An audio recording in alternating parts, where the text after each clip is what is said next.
Hello, everyone. Welcome and thank you for joining us on today's webinar, Connecting Learning to Doing. My name is Melissa and I will be kicking things off for us today. I'm going to start with some really brief introductions.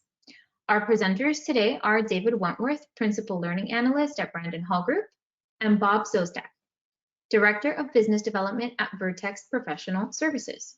For the past 25 years, Bob has been working with commercial, government, and military organizations to transform client and business needs into the design, development, and implementation of practical and innovative learning solutions.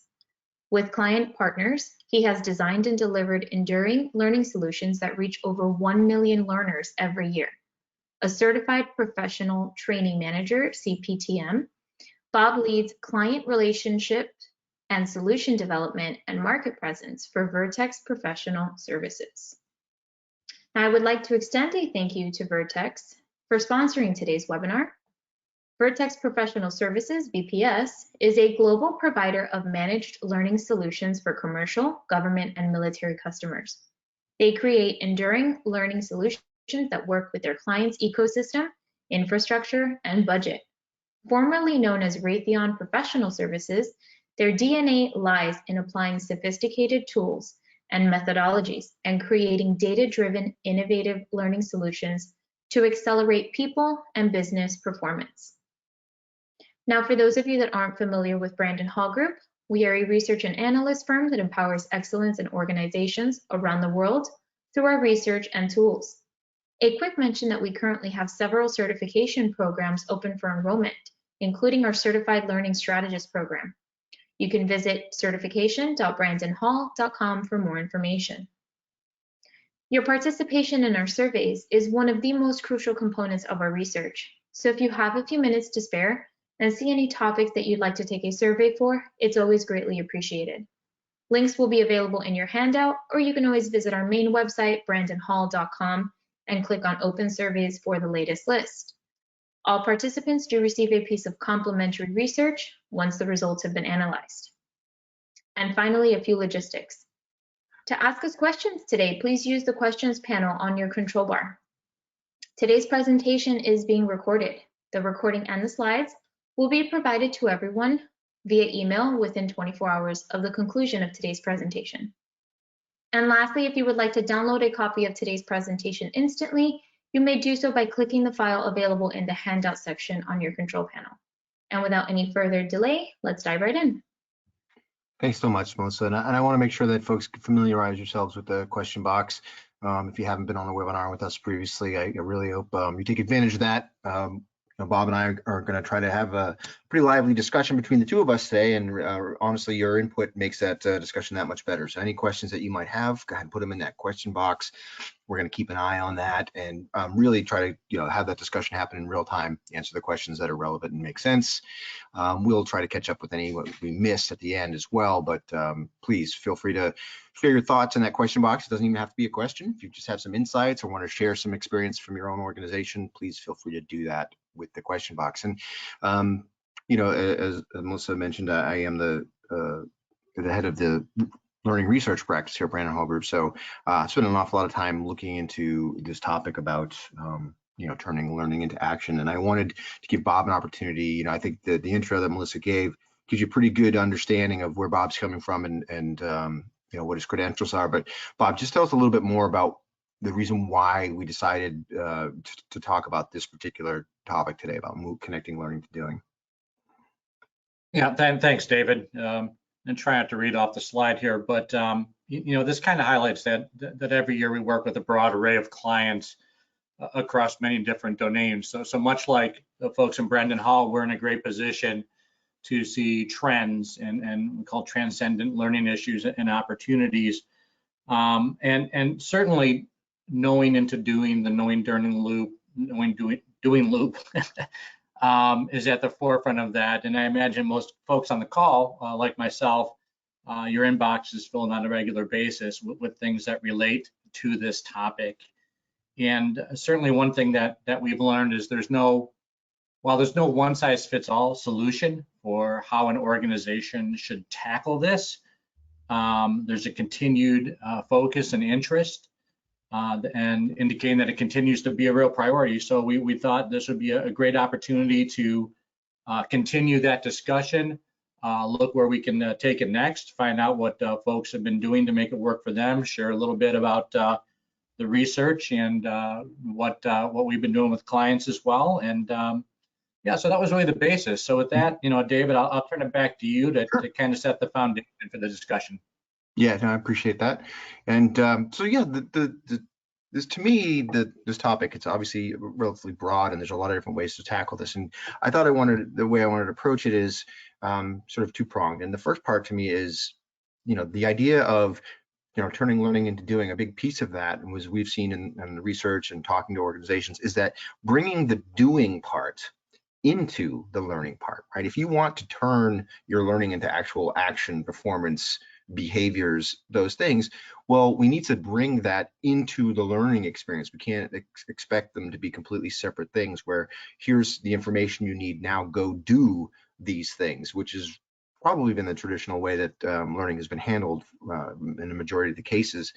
We're trying to shift that when we talk to companies about what's working, and the idea is we need to bring more of the doing into the learning process, and that's based a lot in the different cognitive and neuroscience principles that are have been studied and studied and studied. There's mountains of research out there. I am not here to claim that I am a cognitive scientist or even a neuroscientist by any means, but there's a lot of different research out there. Then it's really important that you become familiar with these things. So from our perspective, we think about cognitive learning principles, and the idea is that instead of just presenting information and then giving an exam to hope and see how people do, whether they've retained the information, it's really about having people gain their knowledge through the process of understanding, through their different senses, the different experiences that they're having, and their thought processes, right? So the idea is encouraging learners to reflect on the material that they're presented with, thinking through how to apply it, and then actually trying to apply it. And what this is all doing is not only delivering information, but it's actually helping retain the information. It's helping turn it into action. It's helping people get better at solving other problems because they're sort of learning how to learn, and they're building their critical thinking skills while they're going through this process, as opposed to, and we see this all the time, one of the top skills that companies are looking to build throughout the organization, especially in leadership, is critical thinking.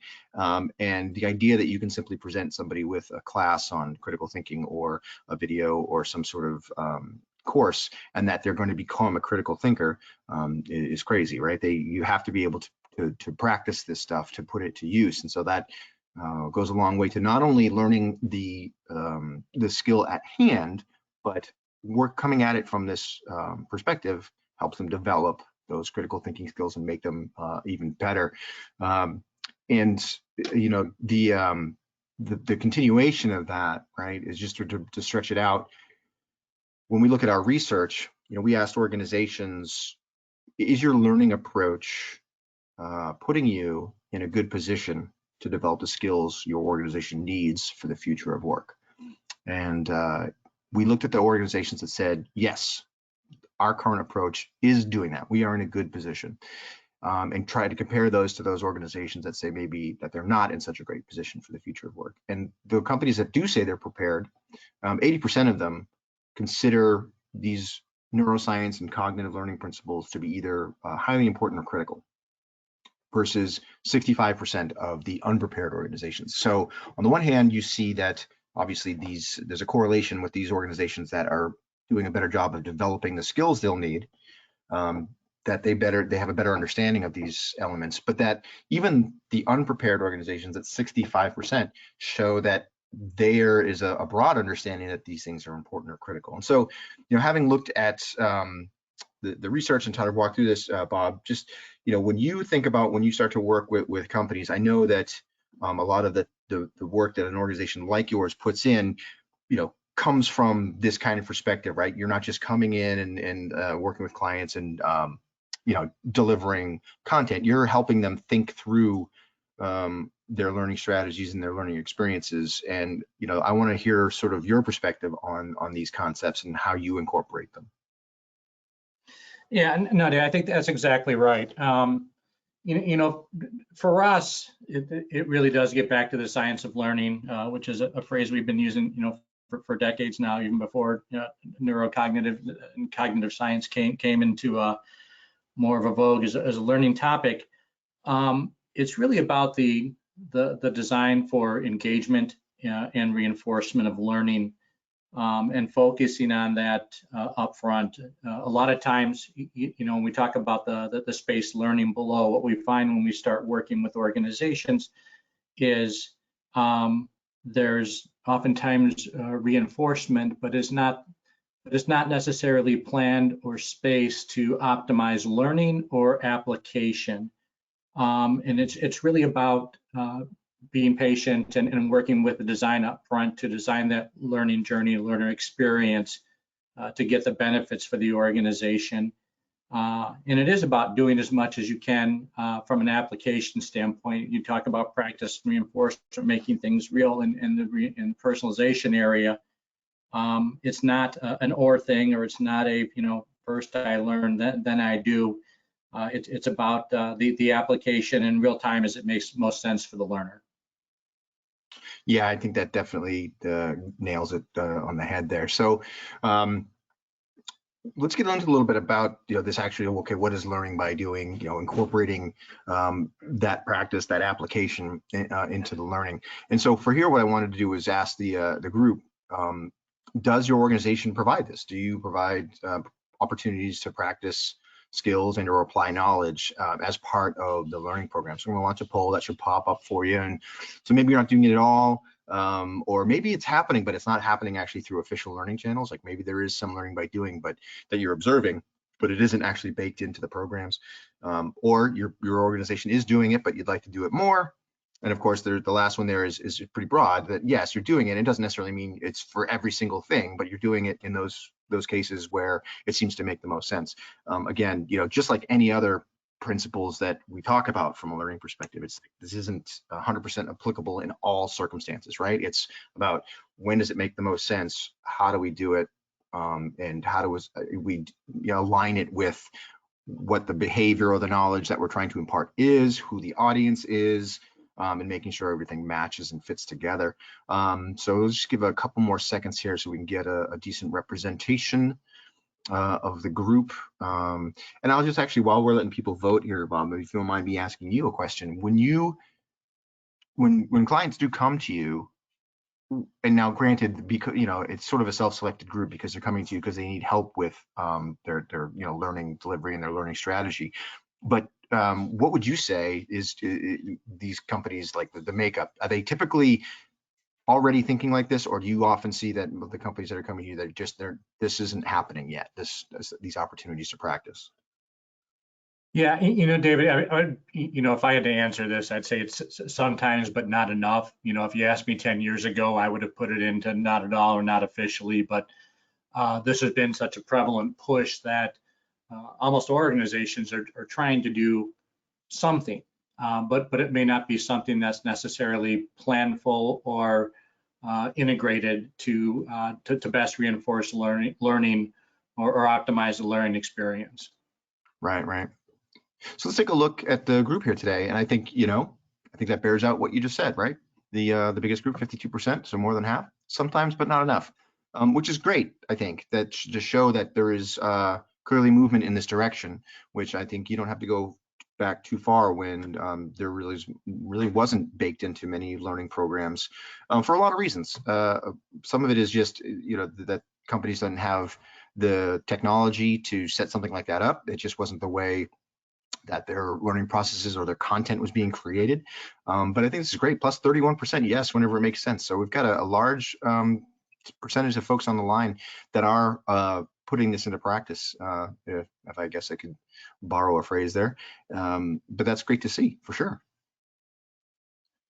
All right, let's hide that results. And so let's take a look at some of the research that we've done here at Brandon Hall Group. And we looked at this lens of learning by doing, this idea of learning by doing through a couple different lenses. One was within the context of a compliance-facing study that we did. So looking at compliance training in particular, right? So those sort of, especially high consequence industries, which obviously, Bob, you know very much about, that you work with a lot of these types of organizations. You mentioned government, military, that sort of thing. A lot of high consequence, high compliance environments. And we see that high performing organizations that are in those kind of environments, and high performing organizations in our terminology here with our research are companies where key performance indicators like employee engagement and revenue and market share, things like that, are all highly positive year over year, versus organizations that maybe don't have as strong positivity in their KPIs. So those hypos, 44% of them say they provide opportunities to practice and apply their knowledge within compliance training, while 33% of everyone else does that. And so I think I wanted to talk this through a little bit, because I think compliance training in some circumstances prevents a unique challenge with this. And so working with these kinds of organizations, these kinds of high consequence agencies and organizations, do you see them challenged by this, putting learning by doing, or is it something that you can easily figure out and walk through with them? Yeah, no, that's a great question, David. When you first showed the research here, I was kind of intrigued, because you go, okay, so that's 11 percentage points different, but really it's a third greater from the others to the hypos when you take the actual percentages. And compliance training is really interesting, because it's an area where we see, even in some of the more mission critical organization, that's can tend to get treated still as a checkbox exercise, or something that's bought off the shelf, and you go ahead and do it. And this is an area in the past 3 to 5 years in particular where we've seen organizations understand what type of compliance is truly critical to their operations, and invest in their employees' knowledge and engagement, and building specific curricula around that, versus areas where, hey, you know what, we have to have someone trained in this, and they need just to be able to say that they did it, but they'll never come across it, but the government requires it. So great, that off the shelf stuff is fine. So yeah, we've seen a move towards this in areas, pharmaceutical manufacturing, medical device, a few federal organizations we work with, to really focus more on integrating the doing part of it and the practice part into compliance training as well. Yeah, I think that aligns with what we've seen too, because one of the takeaways from this larger compliance study was that there is this shift in how companies view compliance training, trying to move away from that check the box mentality as much as possible, because at the end of the day, there's some sort of business outcome at the heart of the compliance training. There's a reason why that training exists. We need people to do things a certain way. We need these things to fall into line. It isn't just about you've taken the training and we're done with it. And so the idea of, well, are people doing the things that we expect them to do differently? Let's say we just presented a bunch of anti-bribery, money laundering training. Simply the fact that people have taken the training, yeah, that may be enough to quote unquote cover you in the case of some sort of compliance audit. But what's really important is, are people exhibiting those behaviors when they're dealing with clients? And are you tracking that? And it comes to this discussion is, okay, as we start to rethink compliance with a bigger focus on those outcomes, maybe it's important that we give people a chance to try these things out before we sort of let them free in the wild, right? Especially when it comes down to safety and hazardous environment type of training that falls under compliance. Because if it's important enough that it has a compliance element to it, meaning you've got to take this, you've got to demonstrate, you've got to have some sort of even a certification, well, it probably is important then that people get a chance to see if they're actually able to do the behaviors or apply the knowledge that they have in a safe environment before they're put out to do it in the real world, where a bad result could be very harmful to either them or the business. So there's this sort of recognition that we need to start treating this kind of training much the way we're trying to treat other types of learning, and get it to be a bit more outcome focused. And then part of that is bringing in all of these elements, these, again, the neuroscience, the cognitive principles, because even if it's compliance, it's still learning. We're still trying to get people to learn things. And so bringing in these principles and getting people to practice and sort of embed this knowledge, so that it's beyond just demonstrating that people finished the training. That's not the ultimate outcome, of this training. The reason why the training exists is so that risk is reduced, people are safer, the organization is not running afoul of the law, all of those reasons. So I think it's just showing that there's a new approach, a new thinking, even down to when you get to compliance training as well. The other lens that I wanted to look through was, obviously things changed dramatically over the last 3 years. I'm getting surprised to hear that. And as it's been going, we've been doing a lot of research here, running studies, and talking to organizations about what they're doing differently and what impact the pandemic has had. And so we said, during this period, and this study was done earlier this year, how much hands-on practice learning have you been able to do? And it's a 5-point scale. And so the blue is the use. So how much were you using it? 1 would be not at all, and 5 would be very high usage. It was tough. There wasn't a lot of it going on because it was hard to figure out how to do it now that people were virtual. If you were doing it in person, what are we doing now? But from an effectiveness standpoint, organizations found that when we were able to do this, we did generally find it pretty effective in meeting our needs. The challenge with the effectiveness has been figuring out how to do it in this new, either fully remote or hybrid environment. And so, Bob, I know that you've obviously been working closely with organizations through this pandemic transition. I know that we were talking to companies looking for advice as to what do we do now that we used to deliver almost everything in ILT, and now we can't do that. So what has been sort of some of the challenges that you've talked to companies about related to the pandemic and that shift when it comes to sort of this hands-on, this practice, learning by doing? Yeah, no, thanks, David. A few things. Certainly, I think folks in the learning industry recognize the pandemic as the great accelerator in some ways, in that a lot of things that we knew we should be doing or could be doing, but weren't necessarily at the top of the priority list in terms of enabling virtualization of practice exercises that wasn't a priority before, all of a sudden became a priority. And just the label hands-on kind of limited what you could do during that time. What we saw with this was obviously a lot more interest in AR and VR, but to be honest, most organizations weren't set up within their ecosystems or had the ability to scale, or even the use cases that made those things appropriate. So we saw a lot of movement towards interactive video, desktop simulation, emulation that could actually take those elements of the hands-on, of the practice, that didn't necessarily have to be hands-on, didn't necessarily have to be overseen or have oversight, that could be developed into into self-guided, recorded type of exercises that could be done outside of an instructional environment.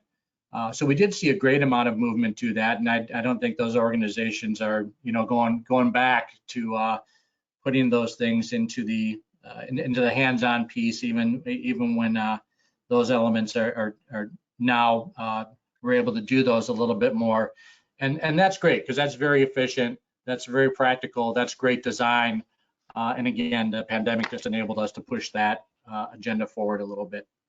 Yep.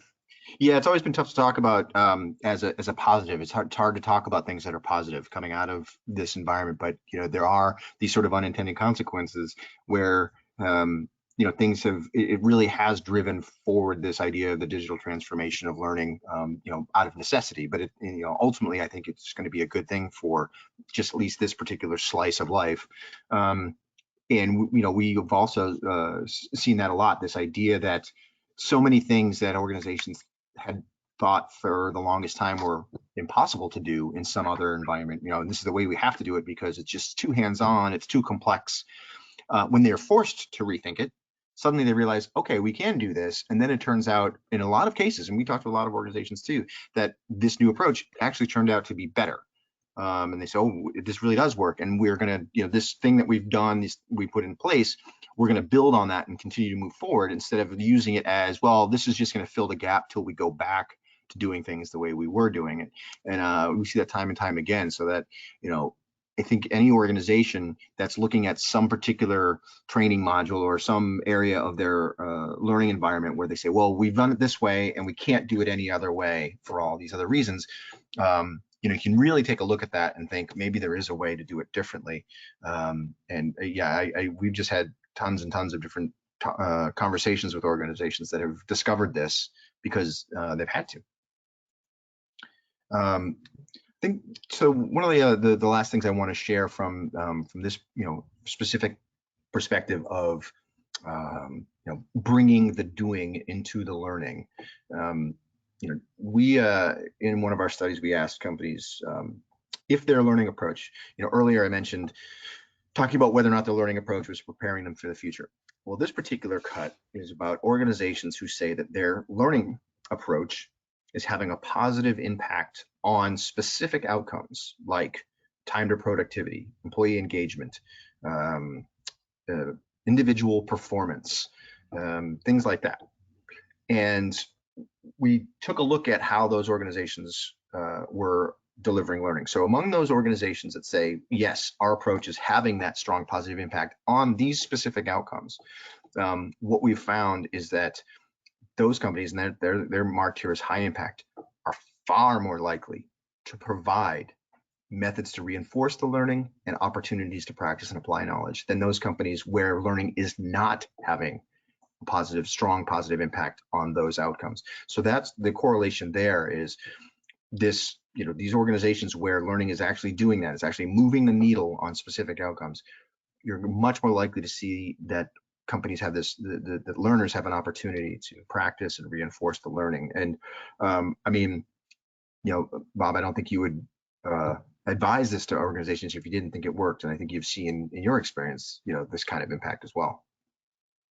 Well, absolutely. And I know we're going to talk a little bit later about some of the specific metrics in high-performing organizations and how measurement relates to each of these areas. But absolutely, it aligns very well. There's a flow here, David, right? I mean, going from the left side to this one.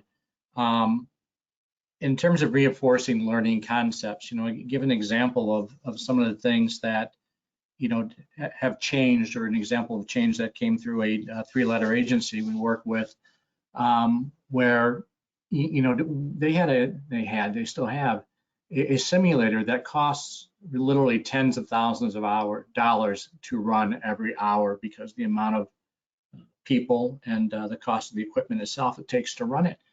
And what they were doing with that simulator was they were teaching people what we'll call the buttonology, and how to work it, and what this does, and what you should expect, and here's how you should say things, and here's how you should type things in.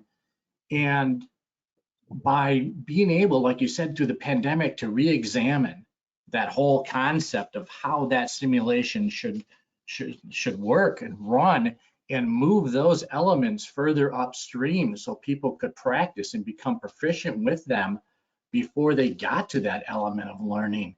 So we reinforced, we gave them opportunities to practice and apply before they got there. And we reduced the cost by some 80% while improving throughput, by over 100% with that. But it did just this, and it has real business impact when you do that type of design. Yeah. No, I hear you for sure. And I want to share this. Erica shared with us that her organization is working very hard to make it all go back to 2019. And she's a little frustrated by that, clearly. Seeing that everything that they've set up in the meantime has just been seen as a temporary way to engage employees. And I hope, Erica, you can take something even from this webinar or anything else from, the research that we've been doing here at Brandon Hall Group. I don't know how many other webinars of ours you've attended, but we've got a lot of different research at points you could bring to leadership to show why it's important to keep continuing in this direction. But I don't think you're alone in that. With all those conversations, I have many conversations with learning and development leaders who are in the same position where they're on board with everything that Bob and I are saying, and they're yes and heads nodding and all this agreement. It's sometimes a tough sell for the rest of the organization, and that's always been a challenge. And I think a big part of addressing that actually gets us into this next bit that we want to talk about is, okay, we've talked about the doing within learning. How do we now, build out this connection that makes learning become doing, right? That people are actually doing the things and these outcomes are being achieved. And we showed, in the research that by taking the learning by doing approach, you're more likely to get those outcomes that you're after. But the reality is, when it comes to learning and knowledge acquisition, it's not simply enough. And I think I've stressed this point quite a bit, is that simply delivering the information won't get it done. Their learning has to be part of a larger growth mindset. And we can't guarantee that everybody in your organization, everybody in your learning audiences, they're not all going to be the same kind of learner, right? So, we tend to get stuck, doing research. I talk about organizations in terms of percentages and industries, but at the end of the day, it's all people, right? So we have to remember that. And so what we're trying to do is provide the opportunities and the tools to allow everybody to sort of grow together. So it's about having this sort of larger strategy, this bigger approach to help people build better learning habits throughout their life, obviously throughout their work life as well. But it's, trying to build that culture where that's happening for most, if not everybody. And part of doing that is recognizing and rewarding learning. You're tapping into their motivators, but it also shows that the organization is committed to learning and development by saying, look, we're going to recognize you for this. That doesn't necessarily have to be compensation by any means. It's just some sort of recognition or award of achievement, showing that this matters as much to us as, say, some other performance benchmark that we've put into place. I think this other one is a big piece, this allowing for failure is a big part of the learning by doing, right? Allowing people to fail, having a culture where understanding that failure is part of learning. You can't imagine any skill in the world that somebody would say suddenly be able to do perfectly out of the gate. We're just trying to get people better at things. And so part of that is failing and learning from that. So allowing for that, building that into the learning, building it into the job where you can. And of course, we talked about this already, providing the opportunities to apply the knowledge and internalize it. That has to be there. And then building your programs, again, this goes back to those cognitive and neuroscience principles about helping people learn how to learn. Like I said, not everybody is the same. So you have to figure out ways in which to build in this sort of critical thinking into the program so that people think about the content more and the material more and start to learn how to learn differently. So like I say, at the end of the day, it can't be about knowledge acquisition alone. And I think, going back to Erica's point, as companies, if they say, well, we want to go back to the way it was, I'm not here to say that the classroom's dead. I've never believed that at all. I think it clearly is important that we have in-person classroom experiences. Now, what those look like in the future, I hope will be different than what it has looked like in the past. So as companies do come back and more people come back to the workplace and we start to do more in-person things, it's an opportunity to rethink, okay, what are we doing in those environments when people are all physically together in the same place? Are we simply sitting them at desks and talking to them for 40 minutes? Because that's not going to get it done. It comes back to, can we bring in some more learning by doing, some more active learning? People are collaborating, they're solving problems, they're working through simulations together. I think that's what's really going to be critical. And so any thoughts on some of this piece here, Bob, about just moving beyond? A couple of things. Yep. Yeah, for sure, David. A couple of things while you were talking. You know, I 100% agree that the classroom is not dead. Although in some ways I wish it were. Let me explain what I mean by that. I think using the term classroom is not helpful. And what we need to be talking about is in-person learning, because a classroom in and of itself denotes a very passive environment. And certainly there are things that are still done best together or in person, and that in person can be much more dynamic, as you say. You know, there's a few things in here. You mentioned the allowing for failure and creating, you know, we talked about creating those experiences to practice, and the word safely in there is real important. You know, we work with organizations that repair aircraft, that do dialysis, and I haven't had dialysis, but I know that I don't want that person to practice their failure when I'm hooked up to the machine, right? I want them to do it in a safe environment. So moving those opportunities further upstream are absolutely critical in terms of safety. What this slide really gets to me anyway is some of the changing roles of the learning development leader from creating, providing, or even curating training to creating the environment and the culture for folks to thrive in, which is kind of gets back at this, to let people you know, unleash their thirst for knowledge, and if you will. You know, I did also want to go back just real quick to the comment that Erica made as well about her organization going back, because I just made a note on that. I mean, look, not every organization took the pandemic as an opportunity to move forward. A lot of organizations said we have to get through it, and they moved all their instructor-led classes to PowerPoint, and, you know, threw it out to people that way. And for those organizations, and I'm not saying, Erica, you belong to one of them, yeah, we've seen that. Okay, phew, now we can go back to things. But as learning leaders, we have to recognize that in some ways we've just created digital assets. How can we use those? How can we show the organization different ways to use the things that, even if it's just the PowerPoints that have been you know, put online, to create a different learning experience for folks, and propose a different way of doing things. So absolutely understand the temptation there, but recognize that your organization likely has created some opportunity within that, within what they've done already. That's it, David.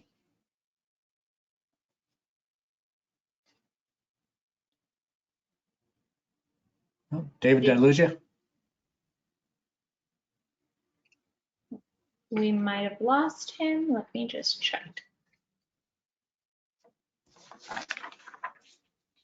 Yep, folks, he did lose connectivity here for a moment, so let's just give him a minute to get back in here. All right. I thought maybe I put him to sleep for a minute. No.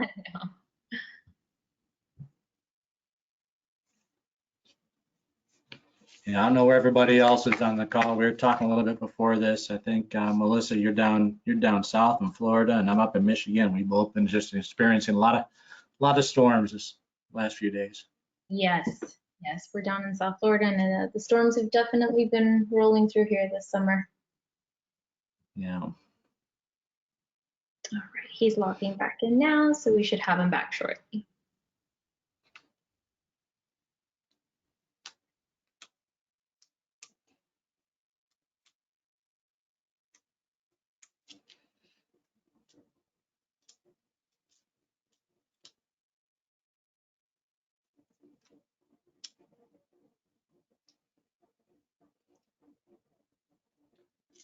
Hey, folks.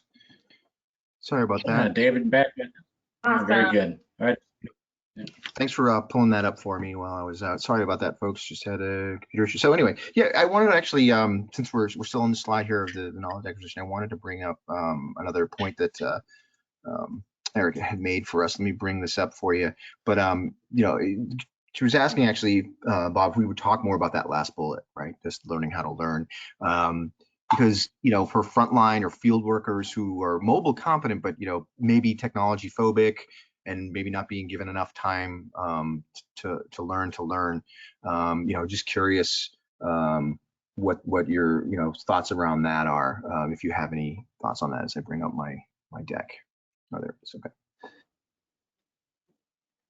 Yeah, if that's an area, I think that's kind of specific to what each organization is setting out to do. I don't, again, this is an area that I don't know that there's a solution of how to help people learn how to learn, as much as there is create an environment that's most appropriate for your organization, for your mission, for your employees to be able to explore and learn and go deeper, at their own pace. I think this looks very different in knowledge organization, knowledge-based work than it does in application-based work, such as working with your hands, or sometimes we work with mechanics or things of that nature, than it might in an accounting practice or within a bank. Mm-hmm. So it's really hard to point to a single solution, David. I don't know if you've had any other experience or thoughts around that.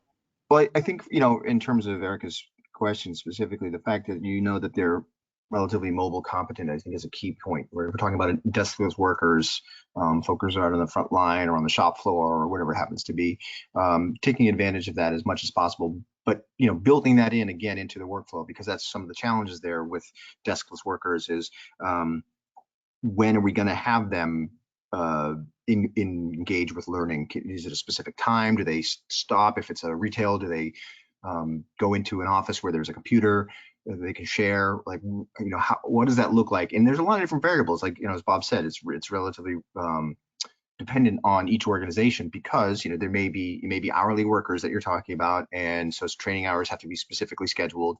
Nothing can be off the clock. So you have to, think through that. How are we going to do this? But at the end, it's really just, trying to figure out how do we best give people what they need when they need it. And if you have people who are in the field or on a shop floor or something like that, and they are mobile competent, the idea of providing this mobilely accessible learning, that can be accessed on any device, to allow them to have access to it when they need it and figure out how to do that, I think is critical. But yeah, there's a lot of logistic things to work through when you're dealing with that kind of workforce. And, again, this goes back to me talking about when we talk about quote unquote organizations, and I go through the research and talk about percentages, there's this tendency to think of the idea of an organization as a bunch of people sitting at desks working on computers, that's probably the minority, right? Most companies have got people who are out doing things.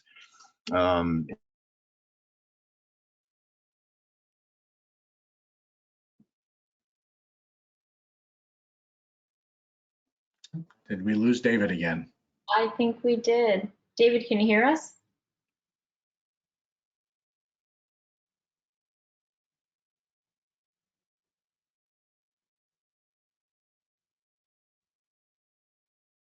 All right, let me check on him.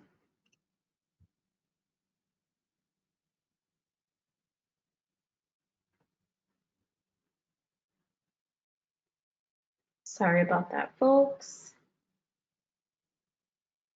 Thanks for hanging on the line with us as we get David back on.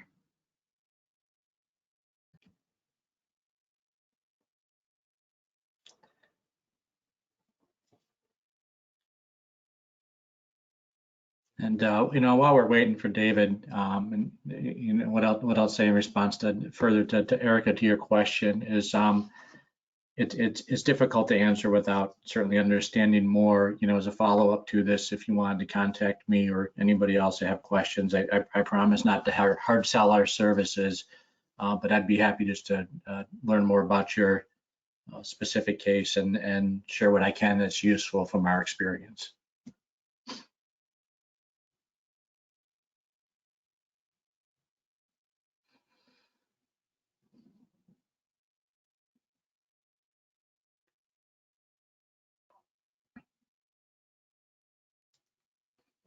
All right, folks, and David should be logging back in any moment now.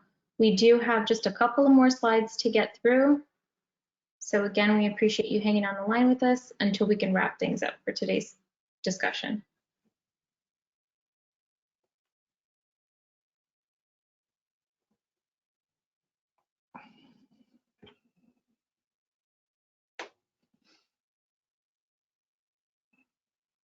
All right, Bob, I don't know if you just want to move ahead I know David has a couple more slides, one on the next one on metrics and measuring learning programs, and then we've got the key takeaways.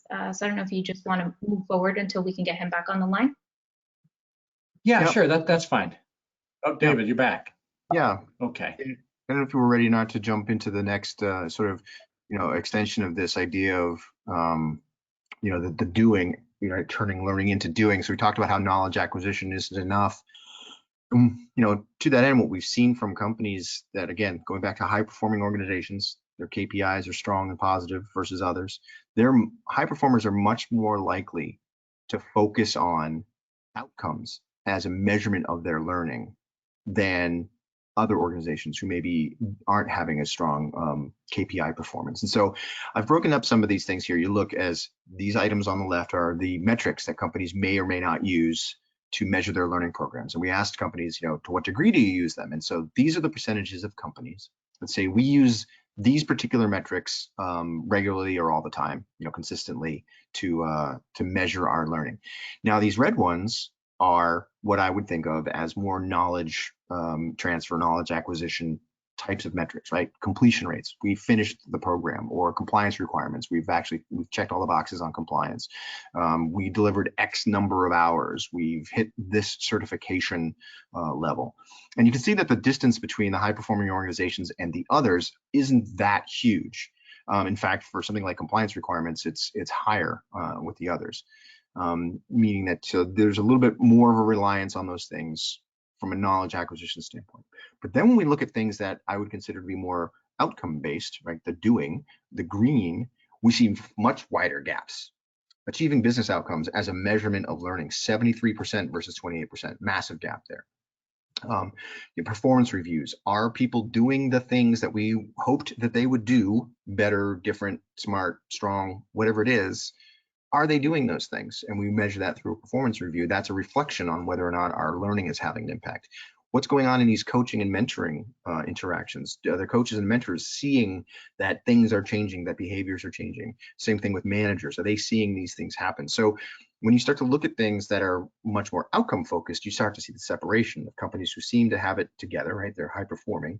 There's a correlation there with, well, we are measuring the effectiveness of our learning by these outcomes. It isn't enough to know that people spent 6 hours in this program and they finished it, because at the end of the day, that really doesn't tell you anything unless you also know if any of these other things are happening. So it's really critical to start to think about, what do we expect from our learning? And we can't just assume that our learning is going to deliver on these things unless we actually measure whether those things are happening. Bob, you had seen when I had shared some of this with you, I think a few things had popped up in your mind for this. Yeah. There were, a couple of things that I focused on, David, because I mentioned I like the way you separated this. But what really struck me and resonated with my experience are the areas with the most significant gaps. And even though they're in different categories, the way you put it, we'll look at achieving business outcomes and employee engagement, for example. This gets at why are you learning in the first place, right? We don't learn for the sake of learning. We learn as employees, as contributors, to create better business outcomes, to create better value, to create better customer interactions. And those are the type of things that are measured and important to the business and shareholders at the top line. So that made a lot of sense in terms of achieving business outcomes.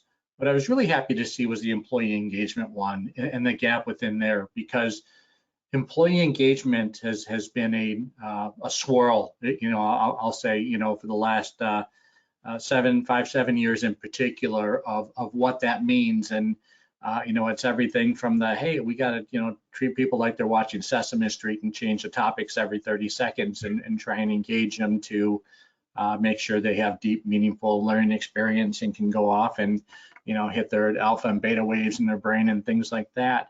And organizations have experience with a lot there. But what this says is, even though we may have some different approaches and different ways of going about it, it's making a difference. And again, there's just not one size fits all for all organizations. But the gaps in those two areas in particular really spoke to my experience.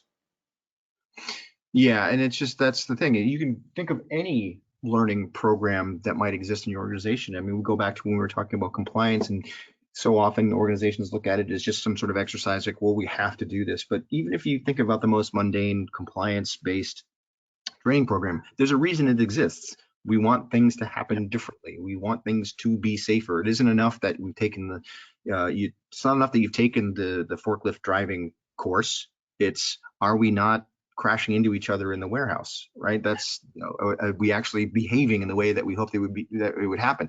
And the impact is felt throughout the business. The impact isn't just that, well, we're in compliance, so we're good. It's, oh, our workplace is much safer. People are not getting injured, which is great. But then that also isn't resulting in fines or lawsuits, which is positive. And it's, it's also making it, maybe we're making it a better place to work. We're an employer of choice because the warehouse down the street, people are getting run over by forklifts every other day. So the idea is, like, you get to the heart of whatever that training program is.